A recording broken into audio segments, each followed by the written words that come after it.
ಗುರುಭ್ಯೋ ನಮಃ. ಹರಿ ಓಂ.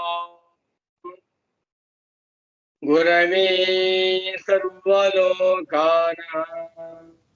ಭಿಷಜೇ ಭವರೋಗಿಣಾಂ ನಿಧಯೇ ಸರ್ವವಿದ್ಯಾನಾಂ ದಕ್ಷಿಣಾಮೂರ್ತಯೇ ನಮಃ. ನಮೋ ನಮಃ ಸದ್ಗುರುಪಾದುಕಾಭ್ಯಾಂ. ಶಂಕರ ಭಾಗವತ ಚಾನಲ್ ವೀಕ್ಷಕರಿಗೆ ಹೃತ್ಪೂರ್ವಕವಾದ ಸ್ವಾಗತವನ್ನು ಕೋರುತ್ತಾ ಇಂದಿನ ಕಾರ್ಯಕ್ರಮವನ್ನ ಇದೀಗ ಪ್ರಾರಂಭ ಮಾಡೋಣ. ಕವಿರತ್ನ ಕಾಳಿದಾಸ ತನ್ನ ಕುಮಾರ ಸಂಭವದ 5ನೇ ಸರ್ಗದಲ್ಲಿ ಗುರುವಿನ ಭಕ್ತಿಯನ್ನ ಕುರಿತು, ಗುರುವಿನ ಮಹಿಮೆಯನ್ನ ಕುರಿತು ಒಂದು ಮಾತಾಡಿದ್ದಾನೆ. ಅದನ್ನ ಚಿಂತನೆ ಮಾಡೋಣ.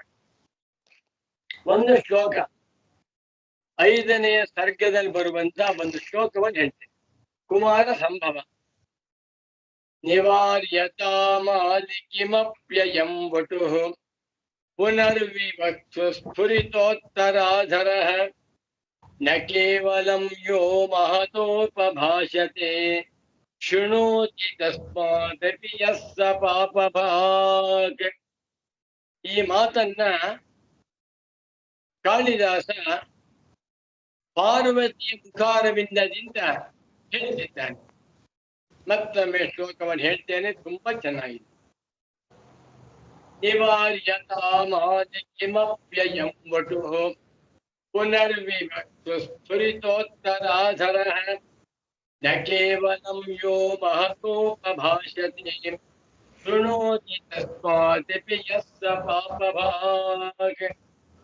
ನ ಕೇವಲಂ ಯೋ ಮಹತೋಪಭಾಷತೆ. ಯಾವ ಮನುಷ್ಯನು ಮಹಾತ್ಮರನ್ನು ಕುರಿತು, ಗುರುಗಳನ್ನ ಕುರಿತು, ಸನ್ಯಾಸಿಗಳನ್ನ ಕುರಿತು ಮತ್ತು ಬ್ರಹ್ಮಜ್ಞಾನಿಗಳನ್ನ ಕುರಿತು ಅಪಭಾಷತೆ, ನಿಂದಾತ್ಮಕವಾದ ಮಾತನಾಡುತ್ತಾನೆಯೋ ಅವನು ಮಾತ್ರ ಪಾಪಕ್ಕೆ ಭಾಜನನಲ್ಲ. ಶೃಣೋತಿ ತಸ್ಮಾದಪಿ ಯಸ್ಸ ಪಾಪಭಾಗ್. ಅಂಥವನಿಂದ ಆ ನಿಂದಾತ್ಮಕವಾದಂತಹ ಮಾತುಗಳನ್ನ, ಗುರುನಿಂದೆಗಳನ್ನ ಯಾವಾತನ ಕೇಳುತ್ತಾನೋ ಅವನೂ ಕೂಡ ಕೇಳುವವನಷ್ಟೇ ಪಾಪಿಯಾಗುತ್ತಾನೆ ಎಂದ. ಕಥಾ ಸಂದರ್ಭ. ಪಾರ್ವತಿಯು ಪರ್ವತರಾಜನ ಪುತ್ರಿ ಗೌರಿ ತಪಸ್ ಮಾಡ್ತಾ ಇದ್ದಾಳೆ. ಪರಮೇಶ್ವರನನ್ನೇ ಗಂಡನನ್ನ ಹೊಂದಬೇಕು, ನನಗೆ ಈ ಜನ್ಮದಲ್ಲಿ ಶಂಕರನೇ ಪತಿಯಾಗಬೇಕು ಅಂತ ತಪಸ್ ಮಾಡ್ತಾ ಇದ್ದಾಳೆ. ಅವಳ ತಪಸ್ಸು ದಿನೇ ದಿನೇ ಅಭಿವೃದ್ಧಿಯಾಗ್ತಾ ಇದೆ, ಅತ್ಯಂತ ಉಗ್ರವಾಗ್ತಾ ಇದೆ. ಪರಮೇಶ್ವರನ್ ಗೊತ್ತಾ ಹೋಯಿತು, ಓಹೋ ಪಾರ್ವತಿ ನನ್ನಲ್ಲಿ ಅನುರಾಗವುಳ್ಳವಳಾಗಿದ್ದಾಳೆ, ನನ್ನನ್ನೇ ಮದುವೆ ಮಾಡ್ಕೊಳ್ಬೇಕು ಅಂತ ತಪಸ್ ಮಾಡ್ತಾ ಇದ್ದಾಳೆ ಅಂತ ಗೊತ್ತಾಯ್ತು. ಆದರೆ ಇದನ್ನು ಪರೀಕ್ಷೆ ಮಾಡೋಣ. ನಿಜವಾಗಿಯೂ ಪಾರ್ವತಿ ಮನಸ್ಸಿನಲ್ಲಿ ನನ್ನನ್ನೇ ಮದುವೆ ಮಾಡ್ಕೊಳ್ಬೇಕು ಅಂತ ಇಷ್ಟ ಇದೆಯೋ ಅಥವಾ ನಾಟಕವೋ ಪರೀಕ್ಷೆ ಮಾಡಬೇಕು ಎನ್ನುವಂತಹ ದೃಷ್ಟಿಯಿಂದ ಪರಮೇಶ್ವರ ಬ್ರಹ್ಮಚಾರಿಯ ರೂಪದಲ್ಲಿ ಬರ್ತಾನೆ. ಬ್ರಹ್ಮಚಾರಿ ಮಹಾ ತೇಜಸ್ವಿಯಾಗಿದ್ದಾನೆ, ವರ್ಚಸ್ವಿಯಾಗಿದ್ದಾನೆ. ಅವನ್ನ ನೋಡ್ತಾ ಇದ್ರೆ ಯಾರ ಸಂತೋಷವಾಗುತ್ತೆ. ಆ ಬ್ರಹ್ಮಚಾರಿ ಬಂದು ಪಾರ್ವತಿಯ ಮುಂದೆ ನಿಂತ್ಕೊಳ್ತಾನೆ. ಪಾರ್ವತಿ ಆ ಬ್ರಹ್ಮಚಾರಿ ಅನ್ಕೊಂಡು ಯಾರು ಅಂತ ಹೇಳ್ತಾಳೆ. ನಾನ್ ಬ್ರಹ್ಮಚಾರಿ. ಯಾರು ಬಂದಿದ್ಯಾ? ನೀನ್ ವಿಚಾರಿಸೋಣ ಬಂದಿದ್ದೇನೆ. ನೀನ್ ಯಾರಮ್ಮ? ನಿನ್ನ ಹೆಸರೇನು? ಯಾರ ಮಗಳು? ಯಾವ ಊರು? ಎಲ್ಲವನ್ನು ಬ್ರಹ್ಮಚಾರಿ ಕೇಳ್ತಾನೆ. ಬಂದಿರುವ ಬ್ರಹ್ಮಚಾರಿ ಸಾಕ್ಷಾತ್ ಪರಮೇಶ್ವರನ್. ಈ ಪಾರ್ವತಿ ಗೊತ್ತಾಗಿಲ್ಲ. ಆಮೇಲೆ ಯಾರು ತಪಸ್ ಮಾಡ್ತಾ ಇದೆಯಾ ಅಂತ ಹೇಳಿದಾಗ, ನಾನು ಪರಮೇಶ್ವರನನ್ನ ಪತಿಯನ್ನಾಗಿ ಹೊಂದಬೇಕು ಅನ್ನುವಂತಹ ದೃಷ್ಟಿಯಿಂದ ತಪಸ್ ಮಾಡ್ತಾ ಇದ್ದೇನೆ ಅಂತ ಹೇಳ್ತಾಳೆ.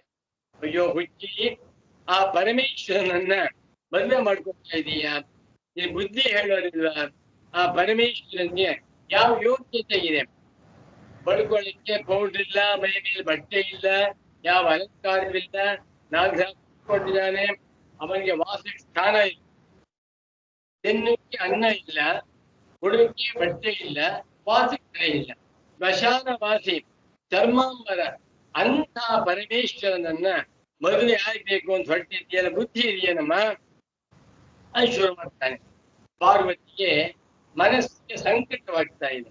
ಆಮೇಲೆ ಅವನಿಗೆ ತಂದೆ ತಾಯಿ ಇಲ್ಲ, ಗೋತ್ರ ಇಲ್ಲ, ಪ್ರವರ ಇಲ್ಲ, ಯಾವೂ ಇಲ್ಲ.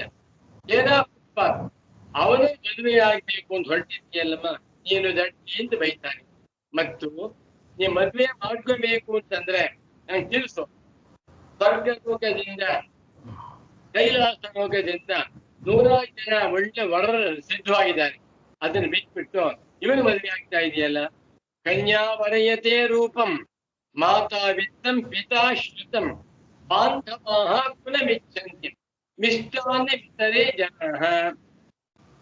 ಹುಡುಗಿಗೆ ಬೇಕಾದದ್ದು ಹುಡುಗನ ಸೌಂದರ್ಯ, ಹುಡುಗಿಯ ತಾಯಿಗೆ ಬೇಕಾದದ್ದು ಐಶ್ವರ್ಯ, ಹುಡುಗಿಯ ತಂದೆಗೆ ಬೇಕಾದದ್ದು ಸಂಪತ್ತು, ಇನ್ನು ಬಾಂಧವರಿಗೆ ಊಟ ತಿಂಡಿ ಬೇಕು.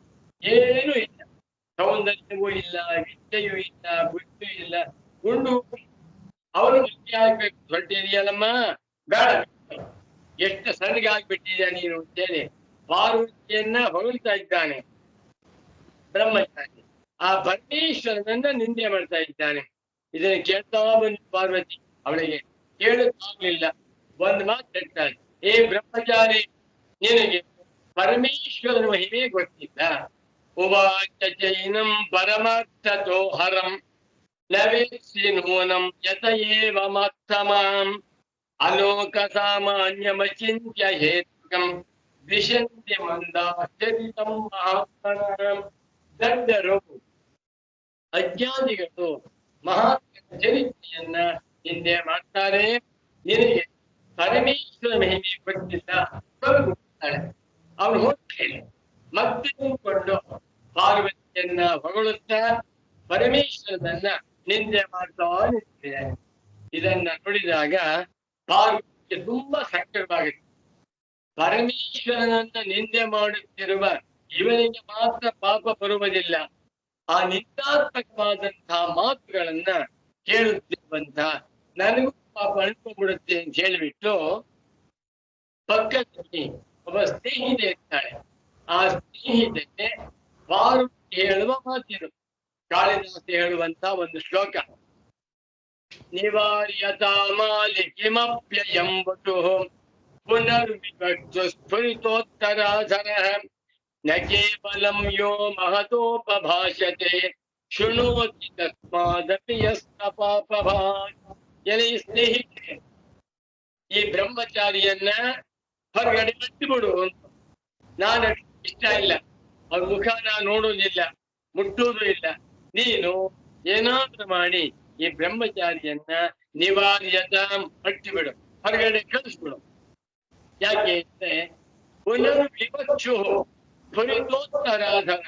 ಮುಖವನ್ನ ನೋಡ್ತಾ ಇದ್ರೆ ತುಟಿ ಅಲ್ಲಾಡಿಸ್ತಾ ಇದ್ದಾನೆ, ಮೇಲ್ಪಟ್ಟಿ ಕೆಳಗಿನ ತುಟಿ ಅಲ್ಲಾಡಿಸುವುದನ್ನ ನೋಡಿದ್ರೆ ಇನ್ನೂ ಏನೋ ಇವನ ಪರಮೇಶ್ವರದ ಬಗ್ಗೆ ನಿಂದಾತ್ಮಕವಾದ ತಿರಸ್ಕಾರ ರೂಪವಾದಂತಹ ಮಾತುಗಳನ್ನ ಆಡುವವನಂತೆ ಕಾಣ್ತಾ ಇದ್ದಾನೆ. ನನಗಿದು ಇಷ್ಟವಿಲ್ಲ. ಮುಂದಿನ ಭಾಗ ಬಹಳ ಮುಖ್ಯವಾದದ್ದು. ಯಾಕೆ ಅಂತಂದ್ರೆ ನ ಕೇವಲಂ ಯೋ ಮಹತೋಪಭಾಷತೆ ಶೃಣೋತಿ ತಸ್ಮಾದಪಿ ಯಸ್ಸ ಪಾಪಭಾಗ್. ಯಾವ ದುಷ್ಟನೋ ಯಾವ ಅಜ್ಞಾನಿಯೋ ಗುರುಗಳ ನಿಂದೆಯನ್ನ ಮಾಡುತ್ತಾನೆಯೋ, ಮಹಾತ್ಮನ ತಿರಸ್ಕಾರವಾಗಿ ಮಾತನಾಡುತ್ತಾನೆಯೋ ಅವನಂತೂ ಪಾಪಿ. ಅವನು ಪಾಪಕ್ಕೆ ಹೋಗ್ತಾನೆ, ನರಕಕ್ಕೆ ಹೋಗ್ತಾನೆ. ಅಷ್ಟೇ. ನಮಗೆ ಗುರುಗಳಲ್ಲಿ ಬ್ರಹ್ಮ ವಿಷ್ಣು ಮಹೇಶ್ವರ ಎನ್ನುವಂತ ಭಾವನೆ ಇದೆ. ಇಂಥ ಗುರು ಭಕ್ತರಾದ ನಾವು ಎಂದೆಂದಿಗೂ ಕೂಡ ನಮ್ಮ ಗುರುಗಳನ್ನಾಗಲಿ ಆರಾಧ್ಯ ದೇವತೆಯನ್ನಾಗಲಿ ನಿಂದೆ ಮಾಡಬಾರದು. ಅಷ್ಟೇ ಅಲ್ಲ, ಯಾರಾದ್ರೂ ಬೇರೆಯವರು ಬಂದು ನಮ್ಮ ಗುರುಗಳನ್ನ ನಿಂದೆ ಮಾಡ್ತಾ ಇದ್ರೆ ಆ ನಿಂದಾರೂಪವಾದಂತಹ ಮಾತುಗಳನ್ನ ನಾವು ಕೇಳಬಾರದು. ಆಪ್ಯಾಯಮಾನವಾಗಿ, ಹೌದಾ ನಮ್ಮ ಗುರು ಅಂಥವ್ರ ಒಳ್ಳೆಯವರು ಅಂತ ತಿಳ್ಕೊಂಡಿದ್ದೆ, ಉಪಯೋಗ ಇಲ್ವಾ ಅಂತ ಎಂದೆಂದಿಗೂ ಕೂಡ ತಿರಸ್ಕಾರ ರೂಪವಾದಂತಹ ಮಾತುಗಳನ್ನ ಕೇಳಬಾರದು. ನಾವೇನ್ ಮಾಡ್ಬೇಕು? ಯಾರಾದ್ರೂ ನಮ್ಮ ಗುರುಗಳನ್ನ ನಿಂದೆ ಮಾಡ್ತಾ ಇದ್ರೆ ಅಪೋಸ್ ಮಾಡ್ಬೇಕು. ಅಪೋಸ್ ಮಾಡೋಕ್ಕಾಗ್ಲಿಲ್ವಾ, ನಾವು ಆ ಜಾಗವನ್ನು ಖಾಲಿ ಮಾಡ್ಬೇಕು ಅಂತ ಹೇಳ್ತಾ ಇದ್ವಿ. ಆ ಜಾಗದಲ್ಲಿ ಕೂತುಕೊಳ್ಳುವುದು ಬೇಡ. ಈ ಸಂದೇಶವನ್ನ ಕಾಳಿದಾಸ ಪಾರ್ವತಿಯ ಮುಖಾಂತರ ನಮಗೆ ತಿಳಿಸ್ತಾ ಇದ್ದಾನೆ ಅಂತ ಹೇಳಿದ್ದಾರೆ. ಶ್ಲೋಕವನ್ನು ಹೇಳ್ತೇನೆ ನೋಡಿ. ನಿವಾರ್ಯತಾ ಮಾಲಿ ಕಿಮಪ್ಯಯಂ ವಟುಃ ಪುನರ್ವಿವಕ್ಷುಃ ಸ್ಫುರಿತೋತ್ತರಾಧರಃ ನ ಕೇವಲಂ ಯೋ ಮಹತೋಪಭಾಷತೆ ಶೃಣೋತಿ ತಸ್ಮಾದಪಿ ಯಸ್ಸ ಪಾಪಭಾಗ್. ಗುರುನಿಂದೆಯನ್ನ ಎಂದೆಂದಿಗೂ ಕೇಳುವುದು ಬೇಡ. ನಮಗೆ ಗುರು ಯಾರು? ಭಗವತ್ಪಾದ ಶ್ರೀ ಶಂಕರಾಚಾರ್ಯರವರು, ಪರಮ ಪೂಜ್ಯ ಸಚ್ಚಿದಾನಂದೇಂದ್ರ ಸರಸ್ವತಿ ಸದ್ಗುರುಗಳು. ಇವರ ಬಗ್ಗೆ ಅಪಾರವಾದ ಗೌರವವನ್ನ ಇಟ್ಟುಕೊಂಡು ಉದ್ಧಾರವಾಗೋಣ. ಇವರನ್ನು ನಾವು ನಿತ್ಯ ಮಾಡುವುದೂ ಬೇಡ. ಯಾರಾದ್ರೂ ನಿತ್ಯ ಮಾಡುತ್ತಿದ್ದರೆ ಅದನ್ನ ಕೇಳುವುದೂ ಬೇಡ. ಕಿವಿಗಳನ್ನು ಮುಚ್ಚಿಕೊಂಡು ಜಾಗದಿಂದ ಬೇರೆ ಕಡೆ ಹೋಗ್ಬೇಕು ಅನ್ನುವಂತಹ ಸಂದೇಶವನ್ನ ಕಾಳಿದಾಸ ಕೊಟ್ಟಿದ್ದಾನೆ ಎಂಬಲ್ಲಿಗೆ ಇವತ್ತಿನ ಕಾರ್ಯಕ್ರಮವನ್ನ ಸಂಪನ್ನಗೊಳಿಸುತ್ತಿದ್ದೇನೆ.